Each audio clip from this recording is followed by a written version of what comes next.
میرے شوہر نے غصے سے مجھے طلاق دی اور پھر جب ہوش آیا تو اس نے حلالہ کروانے کے لیے مجھے اپنے 14 سالہ بھائی کے ساتھ نکاح کرنے پر مجبور کر دیا۔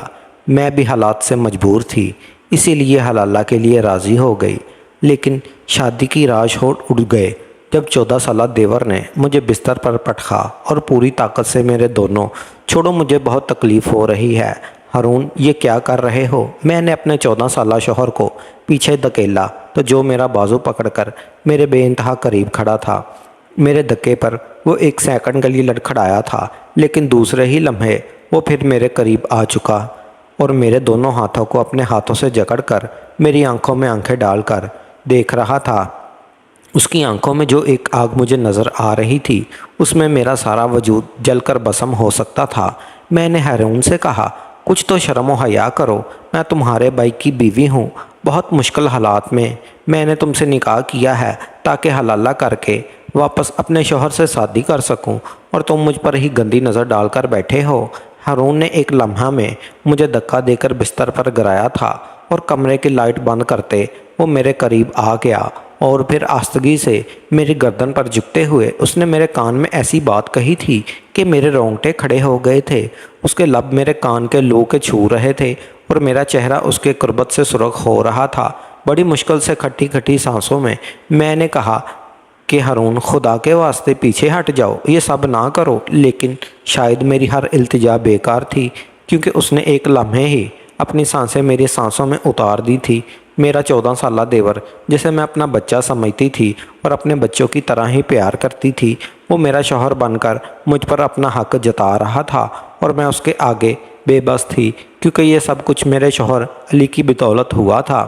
ہارون نے میرا سانس لینا بھی محال کر دیا تھا اور پھر اچانک ہی اس نے پوری طرح میں پھٹی پھٹی نگاہوں سے اپنے شوہر علی کا چہرہ دیکھ رہی تھی، جس نے ایک لمحے میں ہی میرا اور اپنا تعلق ختم کر دیا تھا۔ کتنی ہی دیر تک مجھے کچھ بھی نہ سمجھ آیا، ایسا لگ رہا تھا جیسے کسی نے میرے سر پر آسمان گرا دیا ہو۔ 2 سال کی شادی شدہ زندگی میں ہر طرح کی قربانی دینے کے بعد علی نے مجھے یہ صلہ دیا تھا کہ طلاق کا داغ میرے دامن پر لگا دیا تھا۔ 3 دفعہ طلاق دے کر اس نے مجھے اپنے آپ سے ہمیشہ کے لیے دور کر دیا تھا اور میں بے بس کھڑے کھڑے اسے دیکھتی ہی رہ گئی، نہ اس کے منہ پر ہاتھ رکھ سکی، نہ اسے ظلم سے روک سکی۔ میری آنکھوں سے آنسو بہتے چلے جا رہے تھے۔ میں جہاں کھڑی تھی وہیں فرش پر بیٹھ گئی تھی۔ میں یہ بھی نہیں پوچھ سکی تھی کہ علی نے مجھے طلاق کیوں دی ہے، اور وہ غصے کے عالم میں گھر کی چیزیں توڑتا ہی چلا جا رہا تھا۔ اتنے میں میرا 14 سالہ دیور ہارون میرے پیچھے سے گھر آیا تھا اور یہ منظر دیکھ کر وہ بھی حیران ہوا تھا۔ اس نے یہ تو نہیں سنا تھا کہ علی نے مجھے طلاق دے دی ہے، لیکن علی کا غصہ اور میری حالت دیکھ کر وہ بیچارہ پریشان ہو گیا تھا۔ مجھے حد سے زیادہ اور ہوتے ہوئے دیکھ کر میرے پاس آ کر بیٹھ گیا اور پوچھنے لگا، بھابھی کیا ہوا ہے آپ کو؟ اس طرح بیٹھی ہوئی ہیں، سب خیر تو ہے؟ بھائی کیوں غصہ کر رہے ہیں؟ میں نے کھٹی کھٹی سسکیوں سے درمیانے اسے خبر سنائی، جسے سن کر وہ بے یقین ہوا۔ انکار میں سر ہلاتے ہوئے کہنے لگا، بھائی ایسا کیسے کر سکتے ہیں؟ آپ نے کوئی غلطی تو کی ہوگی، آپ دونوں کا کوئی جھگڑا تو ہوا ہوگا۔ میں نے انکار میں سر ہلا دیا اور کہا کہ نہیں، میں نے تو کچھ بھی نہیں کیا۔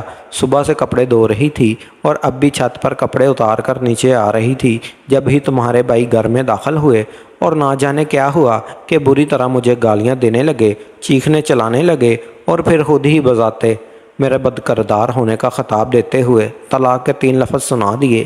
میں نہیں جانتی کہ دراصل ہوا کیا ہے جو تمہارے بھائی نے مجھ پر یہ ستم ڈھایا ہے۔ میں پھوٹ پھوٹ کر رو رہی تھی۔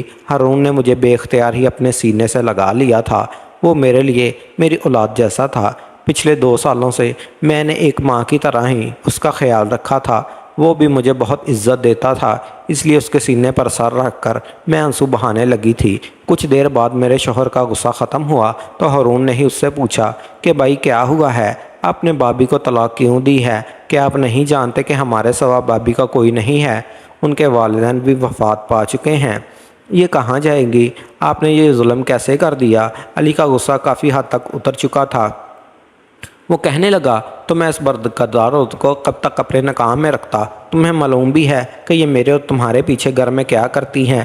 کتنے عرصے سے یہ محلے والوں کی باتیں سن رہا ہوں۔ دفتر سے لوٹ کر آتا ہوں تو محلے والے مجھے اس بدکرداری کے قصے سناتے ہیں۔ خاص کر پڑوس والے اسلم بھائی نے تو مجھے 1000 بار یہ بات بتائی ہے کہ کس طرح ہمارے پیچھے یہ محلے کے لڑکوں کے ساتھ چکر چلاتی ہے، کسی نہ کسی کام کے بہانے انہیں بلا کر ان کے ساتھ گھنٹوں دروازے پر بات کرتی ہے۔ پرسوں ابھی اسلم بھائی کہہ رہے تھے کہ تمہاری بیوی کی وجہ سے محلے کا ماحول خراب ہو رہا ہے، مگر میں نے الٹا انہیں ہی ڈانٹ ڈپٹ کر خاموش کروا دیا۔ کتنے عرصے سے یہ سب کچھ میں سنتا آ رہا تھا، لیکن پھر بھی میں نے یقین نہیں کیا۔ مگر آج میں دفتر سے لوٹ کر گھر آ رہا تھا کہ جب میں نے اسے چھت پر دیکھا، اور تم جانتے ہو کہ گلی کے لڑکے پر کونے کھڑے ہو کر اشارے بازیاں کر رہے تھے اور یہ بھی انہی کی طرف دیکھ رہی تھی۔ میں اچھی طرح جانتا ہوں کہ ہمارے پیچھے اس کا کس طرح دوسرے مردوں سے چکر چلتا ہے۔ اسلم بھائی نے ایسے ہی تو اتنے عرصے سے اس کے بارے میں مجھے باتیں نہیں بتائی ہیں، بس اسی لیے میں نے اسے غصے سے طلاق دے دی ہے۔ میں مزید ایسی عورت کو اپنے گھر میں نہیں رکھنا چاہتا۔ علی بھی میرے سامنے ہی بیٹھ گئے تھے اور اپنے بالوں کو اپنی مٹھیوں میں جکڑ کر رکھا تھا، اور میں بے بس حیرت سے آنکھیں پھاڑے اپنے شوہر کو دیکھ رہی تھی۔ مجھے یقین نہیں ہو رہا تھا کہ وہ میرے بارے میں اس طرح کی باتیں کریں گے۔ میں نے ان کے گھر کے لیے اور اس رشتے کے لیے کیا کچھ نہیں کیا تھا۔ جب علی بے روزگار ہوئے تب میں نے ہی اپنی سلائی کر کر کے گھر کا خرچہ چلایا تھا، یہاں تک کہ ہارون کی فیسیں بھی بری تھی، اور آج علی مجھے ہی بے حیا اور بدکردار ٹھہرا رہے تھے، اور وہ بھی کسی پڑوسی کی باتوں میں آ کر۔ میرا دل چاہا تھا کہ زمین پھٹے اور میں اس میں سما جاؤں۔ میرے شوہر نے تو مجھے آئینہ دیکھنے کے قابل بھی نہیں چھوڑا تھا۔ علی کی بات سن کر ہارون کہنے لگا، بھائی آپ کس اسلم کی بات کر رہے ہیں جو خود اتنے برے اور گھٹیا انسان ہیں کہ محلے کی عورتوں پر نظر رکھتے ہیں؟ کیا آپ بھول چکے ہیں کہ کچھ عرصہ پہلے ہی ان حرکتوں پر اسلم بھائی نے محلے والوں سے مار بھی کھائی ہے جن کا خود کوئی کردار نہیں ہے؟ کیا اب وہ بھی بابی کے کردار کے بارے میں باتیں کریں گے؟ آپ کو تو چاہیے تھا ان کا منہ پہلے ہی دن توڑ دیتے تاکہ وہ سارا سال آپ کے دل میں یوں نہ زہر بھرتے۔ بات محلے داری کے لڑکوں کی ہے، وہ روزانہ ہی کونے پر کھڑے ہوتے ہیں۔ بابی کپڑے لینے چھت پر گئی تھی، اگر وہ بھی بابی کو دیکھ رہے تھے تو اس میں بابی کی کیا غلطی ہے؟ چھت کی دیواریں ہی چھوٹی ہیں، اگر آپ کو اتنا ہی مسئلہ تھا تو چھت کی دیواریں بڑی کروا دیتے، لیکن اس طرح بابی کو طلاق نہ دیتے۔ آپ نے صرف ظلم کیا ہے بلکہ گناہ بھی کیا ہے، کیونکہ بابی معصوم ہے اور میں ان پر بدکردار ہونے کا ٹھپا لگایا ہے۔ ہارون نے میرا ہاتھ پکڑے میرے خاطر اپنے بھائی سے لڑ رہا تھا، اور میں اب بھی رو رہی تھی کیونکہ میرا مستقبل تاریخی تھا، میرا مائکہ نہیں تھا۔ سسرال میں بے بس ہارون اور علی، اب میں سسرال بھی نہیں رہا تھا۔ میں نے اپنے آنسو پہنچے اور ہارون سے کہا کہ مجھے کسی دارالمان چھوڑ آؤ، طلاق کے بعد اب میں گھر میں تو نہیں رہ سکتی۔ ہارون کہنے لگا، نہیں بابی، آپ عدت اسی گھر میں گزاریں گی، آپ کو کہیں جانے کی ضرورت نہیں۔ ہارون نے علی کو اب بہت باتیں سنائی تھی اور علی غصے سے گھر سے نکل گئے تھے۔ میں اپنے کمرے میں آ کر بیٹھ گئی تھی۔ ہارون نے مجھے کہیں بھی جانے کے لیے منع کر دیا تھا، اور پھر اسی رات ہو گئی تھی۔ رات کے وقت جب علی لوٹے تو ان کے چہرے پر دکھ کے تاثرات تھے۔ وہ میرے قدموں میں بیٹھ گئے اور معافی مانگنے لگے۔ انہیں اپنی غلطی کا احساس ہو گیا تھا، کیونکہ کچھ دیر پہلے ہی انہیں پتہ چلا تھا کہ اسلم بھائی کی پچھلی گلی کی کسی عورت کے ساتھ چکر چل رہا تھا، اور اس لیے ان کی بیوی گھر چھوڑ کر چلی گئی تھی۔ اور جب یہ بات علی کو پتہ چلی تو انہیں احساس ہو گیا کہ انہوں نے کس گندے انسان کی باتوں میں آ کر ہم دونوں کی زندگی برباد کر دی ہے۔ وہ روتے ہوئے کہہ رہے تھے کہ وہ مجھ سے محبت کرتے ہیں اور مجھے چھوڑنا نہیں چاہتے۔ اس سے پہلے بھی کئی دفعہ علی نے مجھ پر شک کیا تھا، لیکن کبھی بات طلاق تک نہیں پہنچی تھی، اس لیے ہر بار میں انہیں معاف کر دیتی تھی، مگر اب بات تو طلاق پر آ گئی تھی اور مجھے 3 طلاقیں بھی دے چکے تھے۔ پھر بھلا کیسے میں انہیں معاف کر کے ان کے ساتھ کوئی رشتہ جوڑ سکتی تھی؟ اور یہی بات میں نے صاف صاف لفظوں میں ان سے کہہ دی کہ اب ہمارا ملنا ناممکن ہے۔ وہ زور زور سے رونے لگے اور معافی مانگنے لگے۔ ان کی آواز پر ہارون ہمارے کمرے میں آ گیا۔ وہ بھی جان گیا کہ اس کو بھائی کا پچھتاوا ہو رہا ہے، مگر اب ان کے پچھتاوے سے کیا ہو سکتا تھا؟ اور پھر اچانک علی نے سر اٹھایا اور ایسی بات کہی کہ میرے قدموں تلے سے زمین نکل گئی۔ کہنے لگے، ہمارے ملنے کا ایک راستہ ہے، اگر تم حلالے کے لیے راضی ہو جاؤ تو میں دوبارہ تم سے شادی کر لوں گا۔ ویسے بھی تم کہاں جاؤ گی؟ میرے سوا تمہارا کون ہے؟ علی کی بات سن کر میرے 14 طبقے روشن ہو گئے۔ میں نے غصے میں کہا، آپ کا دماغ تو ٹھیک ہے، حلالہ کوئی مذاق ہے؟ کہ آپ نہیں جانتے کہ حلالے کا مطلب مجھے خود کو کسی دوسرے انسان کے سپرد کرنا ہوگا، کسی دوسرے شخص سے شادی کرنا ہوگی، اور اس کی بیوی بننے کے بعد ہی جب میری اور اس کی طلاق ہوگی تو پھر میری اور آپ کی شادی ممکن ہو پائے گی۔ کہ آپ کو علم بھی ہے کہ حلالہ ایک سزا ہے اور کچھ نہیں، اور میں یہ سزا نہیں کاٹ سکتی۔ ہارون بھی میرے برابر ہی بیٹھا تھا، اپنے بھائی سے کہنے لگا، بھائی کیا ہو گیا ہے؟ پہلے ہی طلاق دے کر آپ نے بھابھی پر بہت ظلم کیا ہے، اب حلالہ کروانا چاہتے ہیں؟ یہ کوئی مذاق کی بات تو نہیں ہے۔ علی نے بڑی عجیب نظروں سے ہارون کی طرف دیکھا اور کہنے لگے، تمہیں تو بہت محبت ہے نا اپنی بھابھی سے، تو تم خود ہی کہتے ہو کہ بھابھی کو اس نے گھر سنبھالا ہوا ہے، تو پھر کیا تم اپنی بھابھی کو نہیں سنبھال سکتے؟ علی کی بات سن کر جہاں ہارون چونکا تھا وہیں میں بھی حیرت سے علی کا چہرہ دیکھنے لگی تھی۔ وہ کہنے لگے، ہمارے رشتے کو دوبارہ سے جوڑنے کے لیے یہ قربانی تو تم دے سکتے ہی ہو نا۔ ہارون کو اپنی بھابھی کو کچھ اور دنوں کے لیے نکاح میں لے لو اور پھر اسے طلاق دے کر واپس میرے حوالے کر دو، اسی طرح ہمارا حلالہ بھی ہو جائے گا اور یہ بات گھر کی گھر میں رہے گی۔ تمہاری بھابھی کو کسی اور کے پاس بھی جانا نہیں ہوگا اور ہمارا گھر دوبارہ سے آباد ہو جائے گا۔ علی کے جو دل میں آیا وہ کہتا چلا گیا، جبکہ میں نے غصے میں علی کو پیچھے دھکیلا اور کہا کہ خدا کے واسطے اب چپ کر جاؤ۔ ہارون میرے لیے میری اولاد جیسا ہے، یہ 14 سال کا ایک بچہ ہے۔ اپنے گناہوں کو مٹانے کے لیے ہارون کا استعمال مت کرو۔ مجھے علی کی سوچ پر ہی شرمندگی ہو رہی تھی، جبکہ ہارون بالکل خاموش بیٹھا تھا۔ کتنی ہی دیر وہ اپنے بھائی کو دیکھتا رہا اور پھر اس نے ایک گہری نظر مجھ پر ڈالی، پھر کہنے لگا، ٹھیک ہے بھائی، مجھے کوئی اعتراض نہیں، ویسے بھی بھابھی اور میری عمر میں زیادہ فرق نہیں ہے، بھابھی 20 سال کی ہیں اور میں 14 سال کا، ہمارا نکاح ممکن ہے۔ میں بھابھی کی زندگی کو بچانے کے لیے قدم اٹھانے کو تیار ہوں، آپ میرے اور بھابھی کی نکاح کا کروا دو۔ یہ سنتا تھا کہ میں نے ہارون کے منہ پر ایک زوردار تماچا مارا اور کہا کہ خدا کے لیے تم تو بس کر دو، تم دونوں بھائیوں نے مل کر کیا میرا تماشا بنایا ہوا ہے؟ ایک نے طلاق دے دی ہے، دوسرا نکاح کے لیے راضی ہے، کچھ دنوں بعد تم دونوں طلاق دو گے اور پھر پہلا بھائی نکاح کر لے گا۔ یہ کیا کوئی کھیل ہے؟ میں ہرگز بھی تم سے نکاح نہیں کروں گی اور نہ ہی کوئی حلالہ کرنا چاہتی ہوں۔ مجھے سکون سے عدت کے دن گزارنے دو، پھر میں خود اپنا کوئی بندوبست کر لوں گی۔ میں نے ان دونوں کو کمرے سے نکالا تھا اور کمرے کا دروازہ بند کر لیا تھا۔ ساری رات میں روتی رہی تھی۔ صبح کے وقت جب کمرے سے نکلی تو علی لاؤنج میں بیٹھے ہوئے تھے۔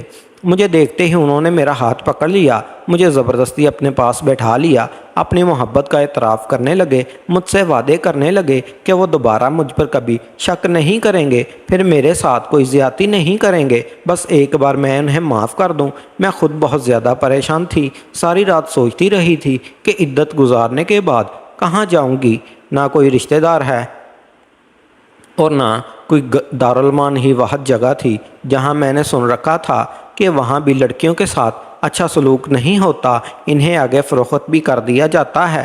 یہ سب باتیں مجھے ڈرا دینے کو کافی تھیں، اس لیے میں نے تھک ہار کر ہارون سے نکاح کے لیے حامی بھر لی تھی اور علی سے کہا تھا کہ مجھے بس عدت کے دن سکون سے گزارنے دو۔ وہ راضی ہو گیا تھا، اس نے اپنا سامان باندھا اور کہنے لگا، جب تک تم عدت میں ہو میں کاروبار کے سلسلے میں دوسرے شہر چلا جاتا ہوں، جب میں واپس آؤں گا تو خود تمہارا اور ہارون کا نکاح کروا دوں گا، تب تک تمہاری ذمہ داری ہارون کے کندھوں پر ہی ہے۔ علی مجھے اور ہارون کو چھوڑ کر خود دوسرے شہر چلا گیا۔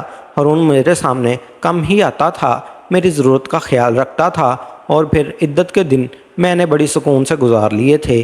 عدت ختم ہوئی تو علی لوٹ آیا اور آتے ساتھ ہی اس نے میرا اور ہارون کا نکاح پڑھوا دیا، ساتھ ہی ہارون سے کہا کہ وہ 1 ہفتے بعد مجھے طلاق دے دے۔ علی پھر 1 ہفتے کے لیے گھر چھوڑ کر نکل گیا، کیونکہ یہ 1 ہفتہ مجھے ہارون کے ساتھ گزارنا تھا اور یہ بات علی کے لیے بہت ہی مشکل تھی۔ علی کے جانے کے بعد میں اور ہارون گھر میں تنہا رہ گئے تھے۔ مجھے لگا تھا وہ 14 سال کا ایک بچہ ہی ہے، اس لیے اس سے نکاح کر کے مجھے کوئی پریشانی بھی نہیں ہوگی۔ میں نے ہارون سے کہا، تم اپنے کمرے میں جا کر سو جاؤ، میں ابھی بہت تھک گئی ہوں، میں اپنے کمرے میں آرام کروں گی۔ میری بات سن کر اس نے گہری نظر مجھ پر ڈالی اور کہنے لگا، آپ میری بیوی ہیں، آپ میرے ساتھ میرے کمرے میں رہیں گی؟ اس کی بات سن کر میں چونک گئی اور پھر جو مجھے ہاتھ پکڑ کر زبردستی اپنے کمرے میں لے گیا اور بستر پر بٹھا دیا۔ میں نے ہارون سے کہا کہ میں اپنے کمرے میں رہنا چاہتی ہوں، 1 ہفتے کی بات ہے، پھر تم مجھے طلاق دینی ہے۔ ہارون نے مضبوطی سے میرے دونوں بازوؤں کو جکڑا اور مجھے بستر پر دھکیلتے ہوئے میرے قریب آیا اور میرے کان کے لوگ کے قریب جاگتے ہی ایسی بات کہی کہ میرے ہوش اڑ گئے۔ کہنے لگا، میرا آپ کو طلاق دینے کا کوئی ارادہ نہیں ہے، آپ میری بیوی ہیں اور میں نے اس نکاح کو دل سے قبول کیا ہے۔ نکاح کرنے سے پہلے تک میں اس بات کے لیے راضی نہیں تھا کہ آپ کو طلاق دے کر بائی کے حوالے کر دوں، لیکن نکاح کے بعد میں نے اپنا ارادہ بدل لیا۔ آپ بہت اچھی ہیں اور نیک ہیں، آپ کو کوئی اچھا محبت کرنے والا ہم سفر چاہیے، جبکہ بائی کی فطرت میں ہے کہ وہ شک کرتے ہیں، وہ دوبارہ آپ کو بد کردار کہیں گے، وہ پھر آپ کی ذات پر یقین نہیں کریں گے، آپ کو بدذات ٹھہرائیں گے۔ تب آپ کیا کریں گی؟ ساری کشتیاں جلا کر اگر دوبارہ بائی کے نکاح میں جائیں گی تو وہ پھر آپ کو اپنے ظلم کا نشانہ بنائیں گے۔ بہتر یہ ہے کہ آپ میرے ساتھ اپنی نئی زندگی کی شروعات کریں۔ میں نے غصے میں کہا، ہارون تمہارا دماغ تو ٹھیک ہے، تم میرے بچوں جیسے ہو، میں تمہارے ساتھ شادی کے بارے میں سوچ بھی نہیں سکتی۔ میری بات پر وہ مسکرایا اور کہنے لگا، شادی تو آپ کر ہی چکی ہیں، اب بس سہاگ رات کی باری ہے۔ اور پھر اس نے مجھے بستر پر دھکیل دیا۔ میں نے خود کو اس سے آزاد کروانا چاہا، لیکن وہ دھیرے دھیرے مجھ پر حاوی ہونے لگا اور مجھے سمجھانے لگا کہ میرا اور علی کا ساتھ ناممکن ہے۔ اگر میں دوبارہ علی کے پاس جاؤں گی تو بھی وہ میرے ساتھ برا سلوک ہی کرے گا۔ اتنا تو میں بھی جانتی تھی کہ علی کی فطرت کیسی ہے، مجھے تانے دینا بھی، مجھ پر ہاتھ اٹھانا اور شک کرنا اس کی عادت تھی۔ اس کے ساتھ زندگی گزارنا میرے لیے مجبوری تھا، لیکن اب جب ہارون کا ساتھ مل رہا تھا تو میں کیوں اس مجبوری کو دوبارہ اپنے کندھوں پر سوار کرتی؟ میں خود تھکی ہاری تھی، حالات سے پریشان تھی۔ میں نے اپنا آپ ہارون کے حوالے کر دیا اور اس نے ثابت کر دیا کہ وہ 14 سال کا بچہ نہیں بلکہ ایک پورا مرد تھا۔ اس نے مجھے بہت ہی محبت دی، میرا خیال رکھا اور 1 ہفتہ ایسے ہی گزر گیا۔ میں پوری طرح اس کی محبت کے رنگ میں رنگ گئی تھی اور وہ بھی میرے عشق میں گرفتار ہو چکا تھا۔ 1 ہفتے بعد جب علی لوٹ کر آئے اور اس نے ہارون سے طلاق کی بات کی تو میں نے خود صاف انکار کر دیا کہ اب مجھے ہارون سے طلاق نہیں چاہیے۔ یہ سن کر علی نے مجھ پر ہاتھ اٹھایا اور مجھے برا بھلا کہا، لیکن ہارون بیچ میں آ گیا۔ اس نے اپنے بھائی کا ہاتھ روکا اور کہنے لگا، آپ نے طلاق اپنی مرضی سے دی تھی اور بھابھی اس نکاح میں اپنی مرضی سے رہنا چاہتی ہیں، اس لیے آپ ہم دونوں کی زندگی سے نکل جائیں۔ ہارون نے علی کو صاف صاف لفظوں میں بتا دیا تھا کہ اب وہ مجھے نہیں چھوڑے گا۔ یہ سن کر علی نے ہم دونوں کو ہی بہت برا بھلا کہا، محلے میں بدنام کرنے کی دھمکی دی تھی۔ وہ واپس اپنی اوقات پر آ گئے تھے، وہ مجھے بدنام کرنے سے بھی باز نہیں آنا چاہتے تھے۔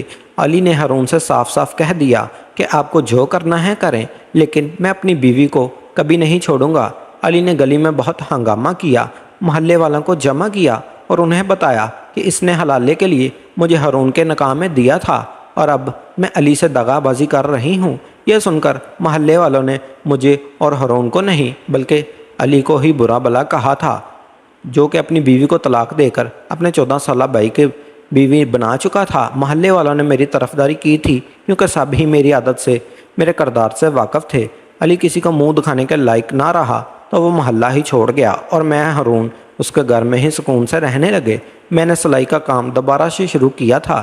علی پڑھائی کے ساتھ ساتھ ایک میڈیکل سٹور پر نوکری کرنے لگا۔ جلدی اس کی پڑھائی مکمل ہوگی تو وہ ایک اچھی نوکری کے لیے بھی ہماری زندگی پرسکون ہو جائے گی۔ ہم دونوں کے درمیان بھلے ہی عمر کا فرق ہو، لیکن ہم دونوں ایک دوسرے کو سمجھتے ہیں، ایک دوسرے سے محبت کرتے ہیں اور یہی ایک رشتے کی اصل بنیاد ہوتی ہے۔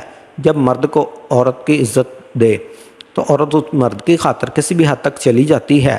ہارون نے مجھے محبت کے ساتھ عزت بھی دی تھی، اس لیے میں گھرداری کے ساتھ ساتھ کمانے کا بھی اپنی خوشی سے کام کر رہی تھی، جبکہ علی نے مجھے سوائے ذلت اور رسوائی کے کچھ نہ دیا تھا۔ میں ہر عورت سے یہی کہوں گی کہ اگر زندگی میں کوئی ایسا شخص ملے جو ہم محبت سے زیادہ آپ کو عزت دینا چاہتا ہو تو اسے ضرور اپنائیں، کیونکہ عزت ہی سب کچھ ہے۔